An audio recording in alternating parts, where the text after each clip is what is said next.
Hey y'all, so today we're going to talk about the new Smith & Wesson M&P 10mm. Before I get into that, I want to talk about this shirt I'm wearing. The shirt I'm wearing today came from AlanAnchor.com, and they were nice enough to provide it, and they're also providing my viewers a special promo. So, if you go on their website, which I'll put a link down below, you pick out one of the shirts they have, right? A bunch of different colors, a couple of different designs. What they're doing is, if you mention that you came from Slim Cowboy channel, they're going to give you a free patch along with your order. So definitely something to check out. Now on to the gun.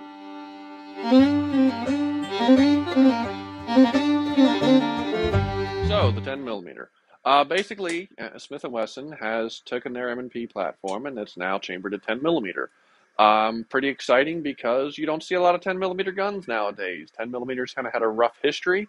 You know, of course, it was kind of the idea of Jeff Cooper coming up with a more efficient handgun round, and 10mm was born. Excellent ballistics, the old standard, 200 grain bullet, 1200 feet per second, definitely sufficient for self-defense, and even comes up into, large game self-defense territory. And then the government got involved, and like everything the government touches, they ruined it. That's how we got 40 Smith & Wesson. Again, there's much longer videos that'll discuss the history of it, but this is not on that. This is on the new gun. So, not many guns in 10mm. Kind of hard to find. And now Smith & Wesson has added another gun to the array. So the M&P, I believe they're doing it in a 4-inch and a 4.6-inch barrel, which that's one of the few things that kind of baffles me is why do a 4.6, but I'm sure they had their reasons. Me personally, I think the 4-inch barrel will be the main point of everybody's focus, because with a 4-inch barrel and how that gun is set up, it's basically close to the same size as a Glock 19. So the gun is basically for the concealed carry market, which is why I'm excited, because there's not many 10mm for the concealed carry market. You know, you're looking at your Glock, a couple Glock models, and Glock 29, all that, and that's about it. You know, I carry quite often. I used to carry a Colt Delta Elite, and basically, not many people like carrying a full-size 1911. So that's not really generally regarded as something, the average person might carry. But, something like this, easily carried. If you can carry a Glock 19, you can carry this.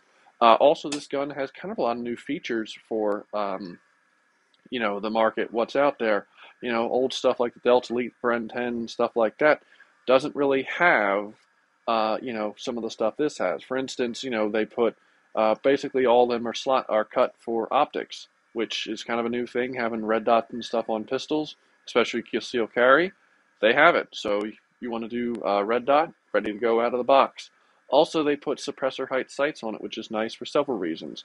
Not that I think a lot of people are going to suppress this gun, but if you put a red dot on it, you can still co-witness, which is something I'm really happy about, because I've seen some of the guns that come factory cut for a red dot eliminate the rear sight, which to me kind of defeats the purpose. Like, as much as I'm sure a lot of people just slap a red dot on their gun, some of us don't, or maybe you like to, go back and forth. I like the fact that you can have the option to have both at the same time, especially in a self-defense handgun, because maybe the red dot breaks, battery dies, who knows, if it can happen, it will happen. So I like the fact that you can have both. But yeah, 15 plus 1 capacity, that's also really good. The old Delta Elites are 8 plus 1.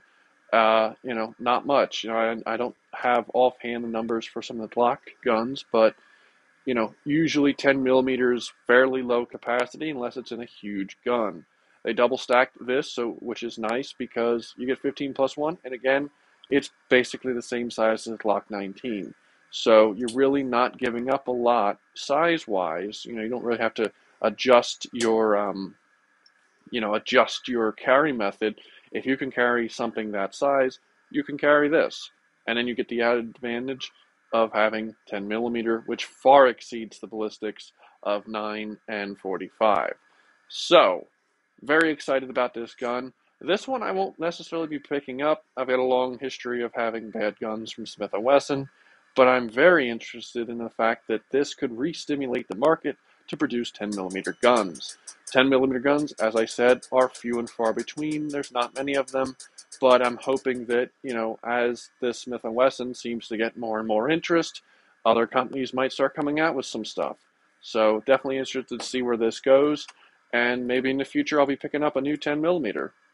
But that's my thoughts on this. Again, definitely excited to see where this goes. Excited to see new life being breathed into the ultimate self-defense handgun cartridge. It's funny. I once described it as basically the most powerful, mass-produced, easily available handgun cartridge out there.